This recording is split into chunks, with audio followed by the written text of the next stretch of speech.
আসসালামু আলাইকুম। আমি মোহাম্মদ রাকিব চৌধুরী। মানুষের জীবনে একটা কথা খুবই সত্য, কখনো হাল ছেড়ো না। আমরা অনেকের স্বপ্ন দেখি, কিন্তু ছোট ছোট বাধা এলেই থেমে যাই। অথচ যারা সফল হয়েছে তারা প্রতিবার পড়ে গিয়ে উঠে দাঁড়িয়েছে। আজ আমি আপনাদেরকে একটা বাস্তব অনুপ্রেরণামূলক গল্প শোনাবো, যা আপনার জীবনকে বদলে দিতে পারে। গল্পটি একটি ছেলেকে নিয়ে।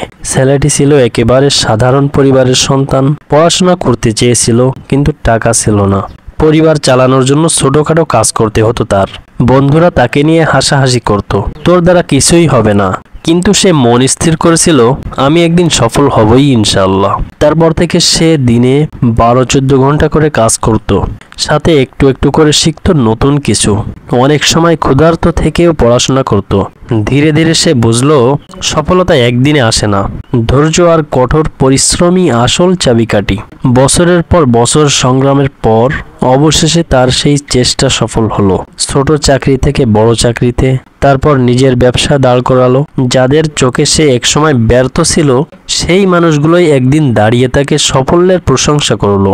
এই গল্প আমাদের শেখায়, সফল হতে হলে প্রথম নিজের প্রতি বিশ্বাস রাখতে হবে। আজ হয়তো আপনি কষ্টের মধ্যে আছেন, হয়তো চাকরি নেই, হয়তো ব্যবসা চলছে না, হয়তো পড়াশোনায় ভালো করতে পারছেন না, কিন্তু মনে রাখবেন, একদিন আপনি যা চান তা অর্জন করবেন। প্রতিদিন ছোট ছোট প্রচেষ্টা একদিন বড় ফল নিয়ে আসবে। সুতরাং আজ থেকে প্রতিজ্ঞা করি, কখনো হাল ছাড়ব না। ব্যর্থতাকে ভয় নয়, বরং শিক্ষক হিসেবে গ্রহণ করব। কারণ পৃথিবীর সবচেয়ে বড় শক্তি হলো একজন মানুষের অদম্য ইচ্ছা শক্তি। আপনি পারবেন, যদি সত্যি সত্যি চেষ্টা করেন।